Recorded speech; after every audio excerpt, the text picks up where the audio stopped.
Bonjour à tous, bienvenue dans cette nouvelle vidéo, je suis très content de vous retrouver. Aujourd'hui on va parler de ces agences qui vous sollicitent sans arrêt en vous disant qu'elles ont un client prêt à acheter vos biens immobiliers. Alors ça vous est sûrement déjà arrivé si vous avez déjà mis une annonce directement sur un site type Le Bon Coin par exemple. Vous avez été contacté par des agences qui vous disent j'ai un client, il faut absolument qu'on se voit. D'ailleurs, même si vous n'êtes pas vendeur, que vous avez jamais mis d'annonce, vous avez forcément déjà reçu des courriers adressés chez vous, des coupons dans vos boîtes aux lettres, peu importe. Euh, on voit très souvent dans la région, par exemple, quelque chose, c'est des coupons distribués, écrits à la main, et distribués dans les boîtes aux lettres, qui disent, voilà, nous sommes un couple de Lyonnais en retraite, nous avons vendu notre résidence, et nous voulons nous installer dans la région, donc au Gros du Roi, à la Grande Motte. Alors déjà, c'est toujours des Lyonnais, à croire qu'il n'y a que eux qui achètent dans le coin, voilà, qu'il n'y a personne d'autre qui vient ici. Et sur ce coupon, il vous marque, nous n'avons pas le temps pour les visites, merci de contacter mon mandataire à tel numéro. Alors ça déjà, ils ont eu le temps de mettre des coupons dans toutes les boîtes aux lettres du Gros du Roi de la Grande Motte, mais ils n'ont pas le temps pour les visites. C'est un petit peu louche, ils sont prêts à aller payer une agence pour ça. Bon, c'est bizarre. C'est bizarre. Quoi qu'il en soit, ce qu'il faut bien savoir, c'est que quand vous recevez in fine ces agences-là, ces agences, voilà, elles vont venir vous voir, elles vont voir votre bien, elles vont dire ah bah ça correspond parfaitement à ce que mon client cherche, c'est très bien.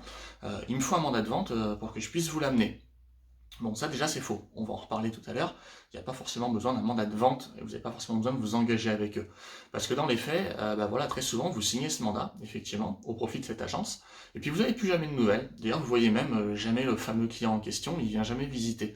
Alors on vous dit, bah il a acheté entre temps, bah finalement ça collait pas, enfin bref, on vous trouvera toujours des explications. On a un petit peu le sentiment de se faire avoir, et c'est un petit peu désagréable. Alors, comment éviter ça? Ce qu'il faut savoir, c'est que cette approche, qui est utilisée plus par des commerciaux que par des agents immobiliers réels, à mon sens, cette démarche, c'est la méthode la plus simple pour avoir votre attention, parce qu'on vous dit, voilà, on a quelqu'un qui veut acheter, on vous fait la promesse de l'argent sonnant et trébuchant.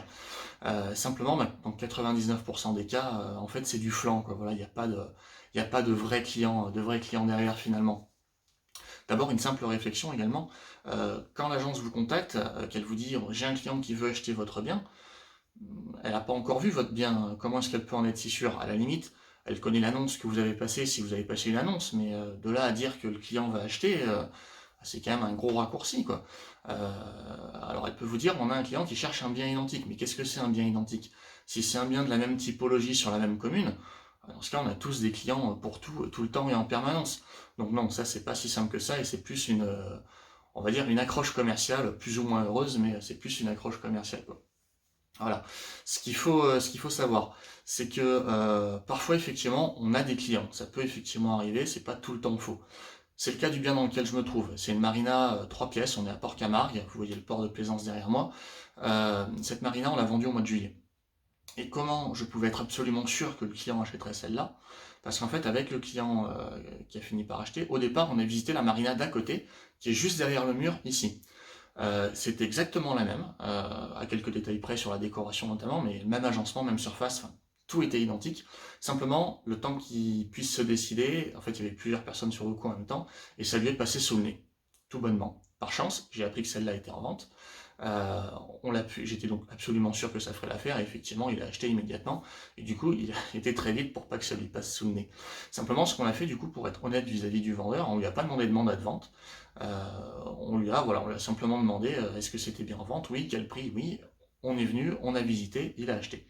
Alors, comment on fait pour rester dans un cadre légal? Parce qu'effectivement, on ne peut pas faire de visite et conclure une transaction si on n'est pas mandaté.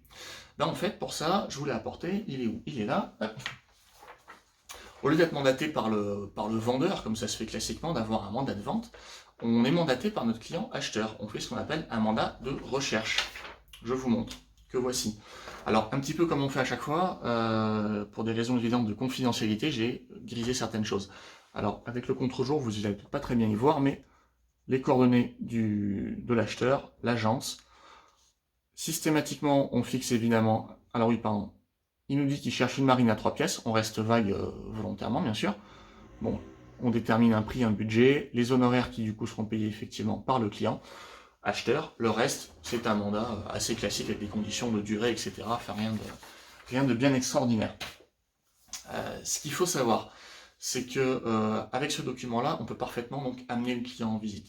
Ça veut dire que quand des agences vous font le coup d'avoir le client sous le coude, si vous n'avez pas envie de vous engager avec eux, vous n'y êtes pas contraint. Vous leur dites faites un moyen de recherche avec votre client acquéreur, on fait la visite. Deux cas de figure, le client achète, tout le monde est content. Le client n'achète pas, tout le monde est content aussi et retrouve sa liberté tout simplement. Ça vous évite de vous retrouver lié avec une agence si vous ne le souhaitiez pas. Voilà. J'espère que cette vidéo vous aura été utile, qu'elle vous aura plu. Si c'est le cas, n'hésitez pas à la partager et je vous dis à bientôt pour une autre vidéo.